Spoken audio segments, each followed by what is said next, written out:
Maratha regiment वह फिर दोबारा खोला जाए।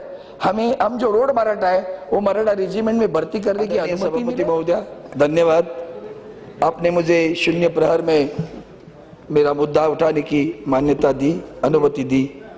महोदय पिछले शनिचर इतवार को हम दिल्ली में ही रहे और हम 4 सांसद लेकर पानीपत और कुरुक्षेत्र में गए थे।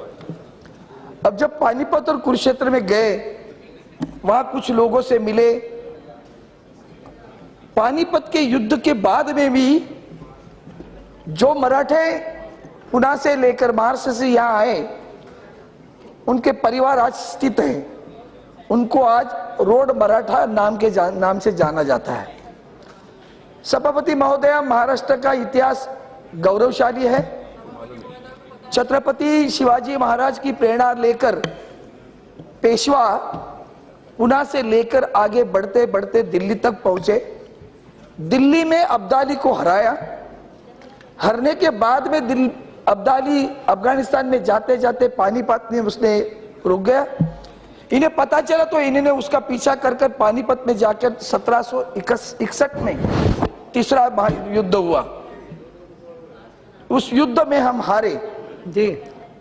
लेकिन जब हारने के बाद में जीतने वाला राज्य स्थापित करता है, अब्दाली राज्य स्थापित नहीं कर पाया, क्योंकि हारने वालों में से महादजी शिंदे ने कहा बचेंगे तो और भी लड़ेंगे, ये मराठों की औलाद थी।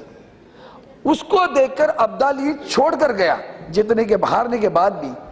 आज वो सारा समाज वहां स्थित है। वहां जब पानीपत में गए तो लगा एक सेकंड, एक मांग है, महत्वपूर्ण मांग। लोग आज ये रोड मराठा समाज 250 साल हुए, 7 या 8 लाख लोग दिल्ली से लेकर कुरुक्षेत्र में पानीपत के इर्द गिर्द रहते हैं। ये रोड मराठा के नाम से जानते हैं। पूर्वी सरकार ने इन्होंने एक मांग की थी कि हमें मराठा समझकर मराठा रेजिमेंट में मिलिट्री में रिक्रूट किया जाए। मान्यता दी गई, मराठा रेजिमेंट खुली गई हरियाणा में। लेकिन फिर क्या हुआ पता नहीं चला, वो मराठा रेजिमेंट बंद कर दी गई। अब आज वो फिर दोबारा मांग कर रहे हैं। हम उनसे मिले, कुछ नहीं मांगते, कहते हम माइनॉरिटी में है यहाँ, तो कोई हमारे पास ध्यान नहीं देना चाहता है।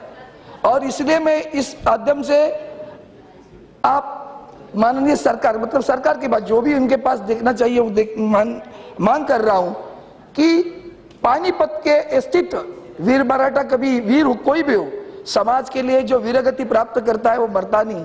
या तो वो दुश्मन को मिट्टी में मिला देता है या खुद की खून से मिट्टी सजा देता है और अमर हो जाता है। ऐसे लोग हैं। आज 250 साल के बाद भी वो समाज वहां है, क्योंकि अब्दाली ने बाद में जाकर मराठा अगर हुए तो उसकी मुंडी काट कर ला तो 5 लाख रुपए देगा। एक सेकंड में सर, एक सेकंड में। इसलिए मैं आपसे प्रार्थना करता हूँ, इतना बड़ा मुद्दा है। सभापति महोदय, आप महाराष्ट्र के इतिहास को बहुत जानती हो, जानकार हो। आप जानती हो कि जब वो लोग मिले तो कितना सदमा हमें भी पहुंचा। तो वो इतनी छोटी सी मांग कर रहे कि हमें मराठा रेजिमेंट वह फिर दोबारा खोला जाए। हम जो रोड मराठा है वो मराठा रेजिमेंट में भर्ती करने की अनुमति मिले, और अगर उनको हम माइनॉरिटी समझकर कुछ सुविधाएं दे पाए तो समाज आगे उभर आएगा। 250 साल के बाद भी इतिहास को बरकरार रखने वाली इस समाज की मैं खास करके अभिनंदन करता हूं और प्रार्थना करता हूं कि इनको सहायता करें। धन्यवाद सभापति महोदय।